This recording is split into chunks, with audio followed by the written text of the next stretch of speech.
కోట్లతోని mega DSC రావాలి, మేము జాబులు ఎక్కాలి, లేదంటే 6 నెలలనే సీఎం ఈ నిరంకుశ ప్రభుత్వం ఇచ్చే ఈ దోపిడీ ఈ దోపిడీ ప్రభుత్వం మమ్మల్ని విద్యార్థులను నమ్ముకొని మాకు 25,000 పోస్టులతో మెగా డిఎస్సి వేస్తాను కూడా ఈ ప్రభుత్వం మా ఆలోచన విధానానికి తగ్గట్టుగా ప్రభుత్వం నడుచుకోవట్లేదు. మేము ఇంత పోరాడుతున్నా కానీ ప్రభుత్వంలో చెలం రావట్లేదు. ఈ దొంగ రేవంత్ రెడ్డి మాకేం చేయట్లేదు. మాకున్నవి మేము నమ్మి కోదండరాం స్టూడెంట్లమైనందుకు సిగ్గుపడుతున్నాం. ఈరోజు బల్మూరు వెంకట ప్రతి స్టడీ లైబ్రరీ దగ్గరికి వచ్చి విద్యార్థులను ఉసిగొలిపి విద్యా వ్యవస్థలో మార్పులు తీసుకొచ్చి ఖచ్చితంగా 25,000 పోస్టులు వేస్తామని చెప్పిండు. ఏ పోస్టులు వేయకుండా మమ్మల్ని అన్యాయం చేస్తారు. ఈ దోపిడి ప్రభుత్వం, దొంగల ప్రభుత్వం.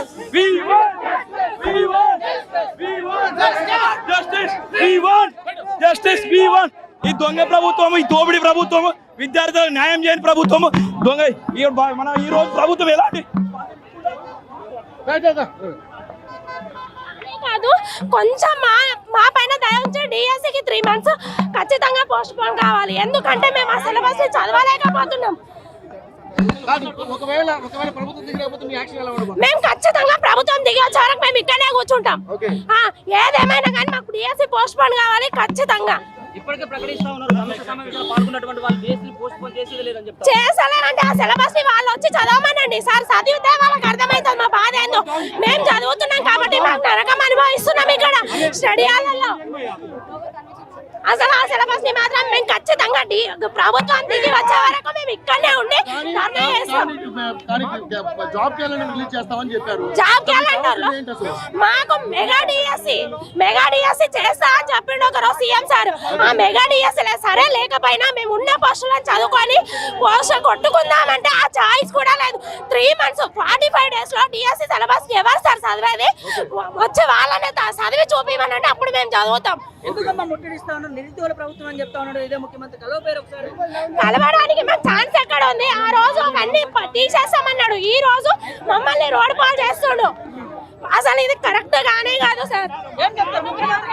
ఖచ్చితంగా ప్రభుత్వం దిగొచ్చేవరకు మేము ఇక్కడ ఉండి ధర్నా చేస్తాం. మేము వచ్చే వరకు ఇక్కడనే ఉంటాం సార్.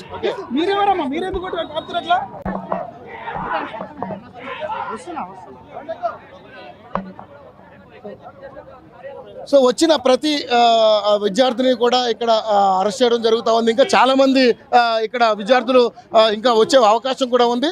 వచ్చిన ప్రతి విద్యార్థిని కూడా అరెస్ట్ చేస్తున్నటువంటి పరిస్థితి. ఇక్కడ మహిళా విద్యార్థులు కూడా ఉన్నారు, వాళ్ళని కూడా అడిగి తెలుసుకునే ప్రయత్నం చేద్దాం. సో పోలీసులు వ్యవహరిస్తున్న తీరును కూడా చూస్తూ ఉన్నాం. సో ఏంటమ్మా చెప్పమ్మా, మీ ప్రధాన డిమాండ్ ఏంటి? ఇది నిరంకుశ ప్రభుత్వం. అసలు ఇట్లాంటి ప్రభుత్వం ఉండకూడదు. ప్లీజ్ పోస్ట్పోన్ చేయండి.